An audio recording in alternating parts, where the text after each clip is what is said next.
Welcome to StraightioLab, an intellectual podcast about straight culture. and also a stupid podcast about nothing. Don't say that. It's just true. I don't want to lie to our listeners. I'm George Civeris. And I'm Sam Taggart. And this is StraightioLab. Podcast starts now. What's up, everybody, and welcome to StraightioLab. Can I say good morning? And can we say good morning? Good morning, Baltimore. George is on one today. He is so determined to make morning recordings a success. Well, listen, I have complained recently about how many of our recordings have been in the evenings. And I was like, we used to record a lot during the day on weekends back when we were, just an amateur DIY podcast. We would record with mics we made ourselves. We actually hacked the mics and made them ourselves. Yeah, back in the 70s. Back in the it was 70s. Very pirate radio. We were shut down by the government many times. We were both arrested, in fact, for spreading propaganda. And and then I thought, and today we're recording at noon on a Saturday. And I was like, maybe I've been romanticizing the idea of recording at this time on weekends, and I'll get there and I'll be just as exhausted. I'll be just as tired. Let me tell you something, not the case. I have never felt better. I'm on my second cup of coffee. I've had my morning yogurt. I am hydrated because I do have also a glass of water next to me. I have come prepared with things I want to talk about. Oh my God. I finished writing Straight Shooters literally 15 minutes before recording rather than the usual 30 seconds before. Sam, I think you look great, sound great, and I have never been more grateful to be your friend and coworker. You are doing toxic positivity at me, and it's really upsetting.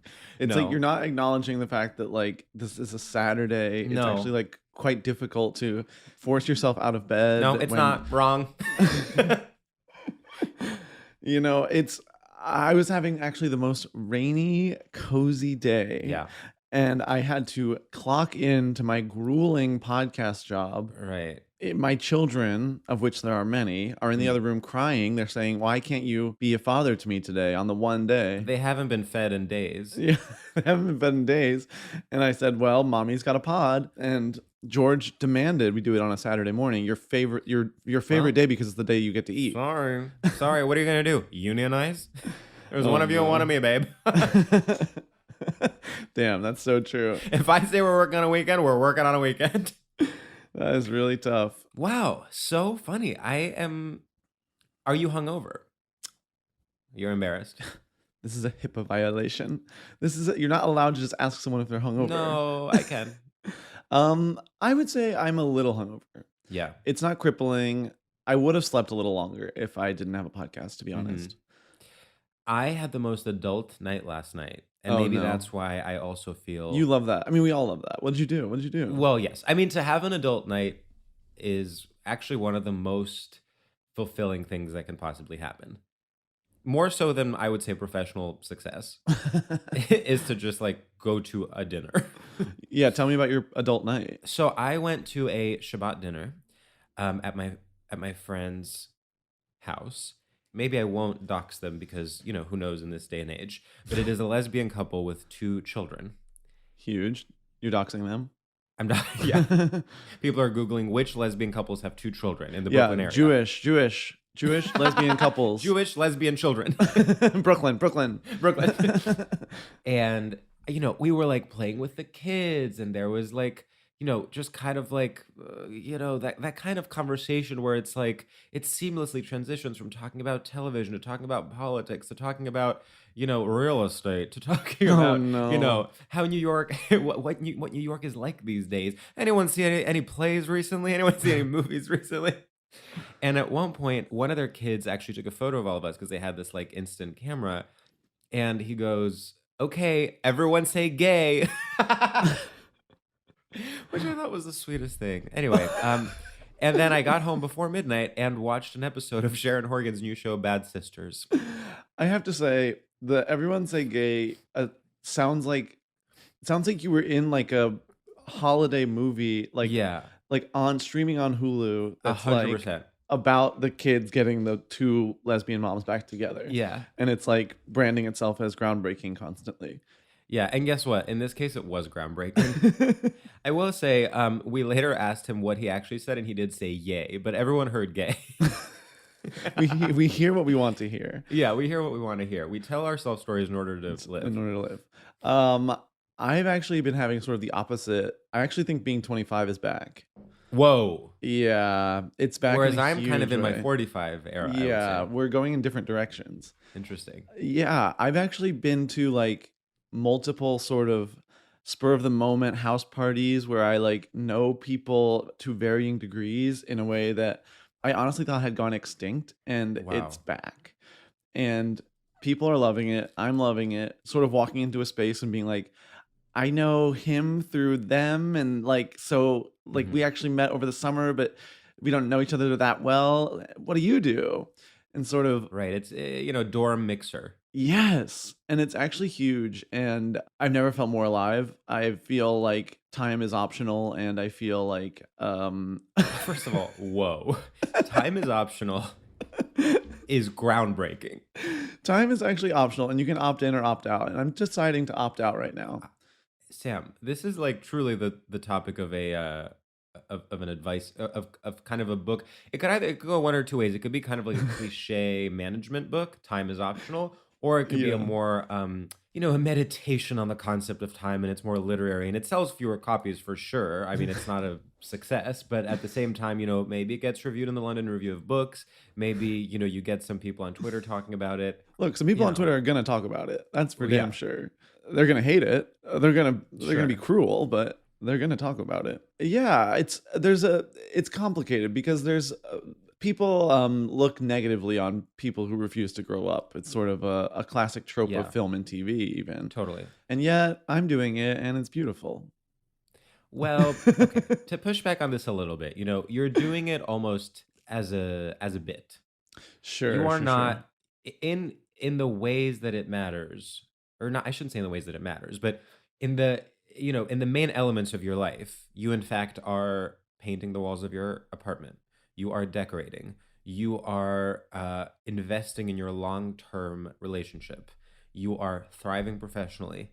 You are getting regular haircuts. You're taking care of yourself, by working out. Sure. By eating well. Sure. And so then when you have that infrastructure, sure, you can go to a party where you don't know a lot of people. You need to have the infrastructure before you're going to these parties. Yeah. That is so when you need to know who you are. Otherwise, you will lose yourself immediately upon entering a party. Being 25 again is not for the faint of heart. If you are not mentally really strong, you will collapse under the pressure. Well, you know what they say, youth is wasted on the young, which is actually, I think about this all the time in terms of like classes in college, where I'm like, well, if I took classes now, I would actually pay attention and do the reading. Like, I actually think there could be kind of a movement where, let's say from the ages of 32 to 37, people are like, now we're going to be in our 20s again. By choice. Yeah, with purpose, with focus. I fully agree. Yeah, the last decade has just been sort of a gap year. And now I'm going back into my 20s with knowledge. Your 20s are a gap year. Time is optional, and your 20s are a gap year. Any questions? Any questions? Sound off. Unfortunately, that's genius. I think we've actually nailed something. It's pretty much one of the most brilliant things either of us has ever said. And I think there's no better time than now, actually. I'm opting into time, starting now, in order to introduce our guest. Oh, yes. I'll say this. This guest is someone who I really had a kind of movie moment where she was on stage and I was with our good friend Shalewa Sharp, and I kind of turned to Shalewa and I was like, this kid's going places. And Shalewa was like, I agree. I saw, we did a show recently, blah, blah, blah. And, I have to say, no offense to other people that are doing stand-up comedy right now, but I actually haven't had that experience in quite a while. Have you? No, it's been a while. Seeing someone new you hadn't seen and being like, all right, people are still out there doing comedy. No, I have not been blessed with that feeling. Yeah, in a while. It's like, I feel like people need to kind of pick up the pace a little bit. No, I would love if someone was absolutely iconic and legendary and to slay. Yeah. I would love to be wowed and blown away. I would love to feel irrelevant. As the two judges of the comedy scene, we would actually love to be wowed, and we would love it if someone actually brought the X factor rather than kind of giving the bare minimum and posting photos of themselves on Instagram. Yeah, I'm so tired of someone performing and me sitting in my big throne watching them and having to slam my X button and say yeah. and Yeah, say I haven't no. picked someone to be on my team kind of in a Christina Aguilera way in months, to be honest. Yeah, I've been sitting in my big spinny chair and all I want to do is be able to spin it around, and no one has given me the gift of letting me spin it around by being so honest, wowing. It's having an effect on me professionally because like my contract is up at the end of the year, and like, all the other judges like Christina Aguilera, Miley Cyrus, and Keith, whoever else, they have teams. Like they have fully like 12 people each. I haven't picked someone in months because I've been holding out for the perfect person. Well, and thank God they're here. So, everyone, kind of clap in a mature adult way for Asha Ward. Hi. Oh my God, that's crazy. You guys are giving me butterflies this early in the morning. Yeah, it's so early. It's like noon. It's noon. It's 12:22 in fact. Yeah. Asha, though, we heard you've already cleaned your room today. I did. I woke up and I cleaned. Well, that's what I do sometimes on the weekends. When you just open your eyes and you're like, this is disgusting in here. Yeah. So I did that. I have a small room, so it didn't take very long. I even swept and I dusted all that. Wow. I gotta ask. Yeah, please. What time did you get up? Yeah. Probably like Give 10. us the numbers. 10 a.m. Oh, okay. All right. Yeah. Oh, that's so tasteful. That's respectful. That's really respectful. Yeah, 10 a.m. is like the perfect time. It's like a lukewarm time to wake up. I love 10 a.m. So right. I love 10 a.m. 10, oh my God. 10 a.m. is truly the perfect time. 10 No, 10 a.m. is so perfect because if you woke up at 9, I would be like, this type A, business obsessed, like no. And the thing is, I woke up naturally, no alarm. 10 a.m. You know what that is? That's breakfast scramble. That's breakfast scramble time. That's two eggs and bacon time. That's the hour. If you wake up after 10, you don't have time to make breakfast. You're gonna maybe have a little, make some toast and just shove some butter on there and just slop it down your gross mouth. If you're waking up at 11, it's sort of like you need to find help. Like it's like you're irresponsible. Your life is off the rails. Like 10 is actually the only acceptable hour to wake up on a Saturday. Wow. Like when I wake up at 11 plus, like I did today, I'm sort of like, don't tell people. Like I'm like, I need to. This is my little secret. It's embarrassing. Sometimes I'll sleep till like 3 p.m. on a weekend though. It just depends. I mean, I was the king of that when I was younger, like especially at points in my life where I've been either unemployed or like a freelancer and I don't have a set schedule. I think I can keep it together, but I love staying up late. Exactly. Oh, me too. And if you do it once, you're fucked. Right. Wait, you guys are hungover? Well, I am. Sam, I would say to be honest with you, because I both have a cold and I'm overcaffeinated, I can't tell if I'm hungover. I just kind of feel vaguely out of it. I can't tell if I'm hungover either. I'm either high right now or I'm hungover. But also, I'll drink like 2 vodka sodas and be like, last night was crazy. Yeah. Well, Asha, let me tell you something. It gets worse. It's tough.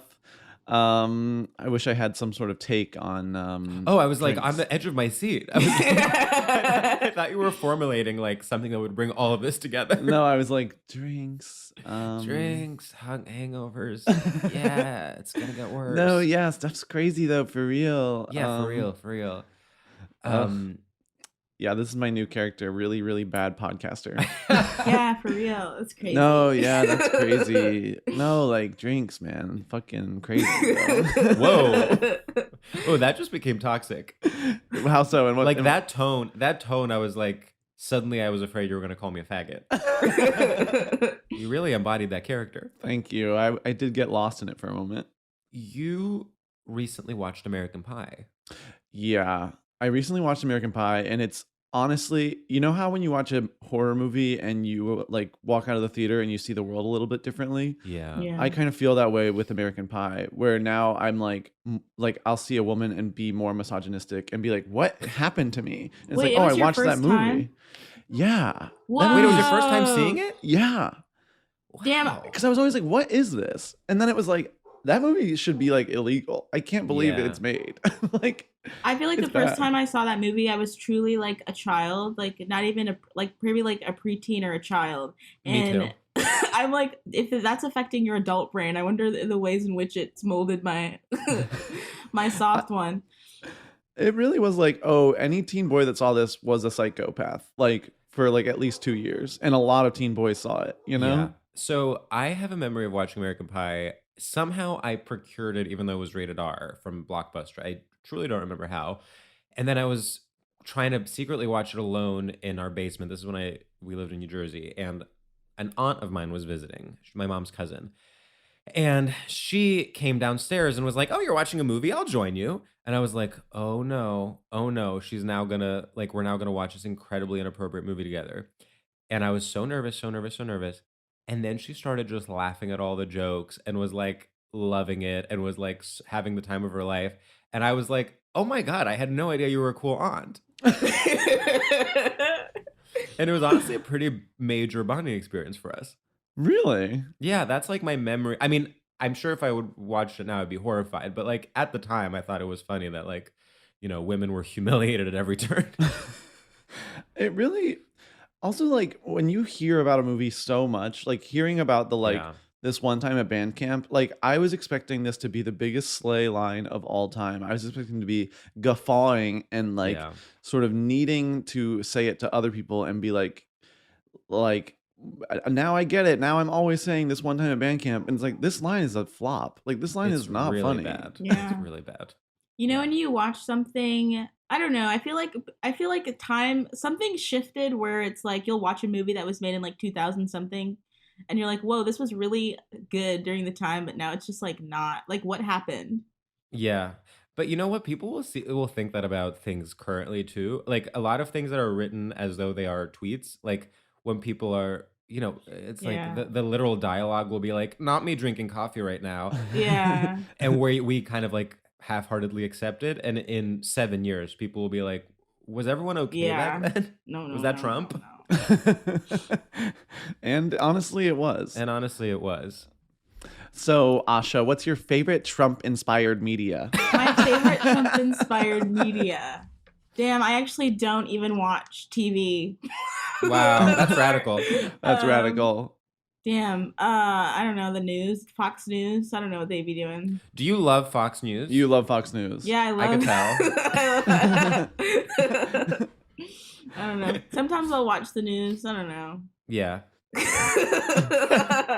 Listen, I actually agree that sometimes I will watch the news. You can't do it all the time. I feel like the news I get is like people is like the streets. Like people would just like, you know, just be saying shit. Yeah, you have to just go around asking.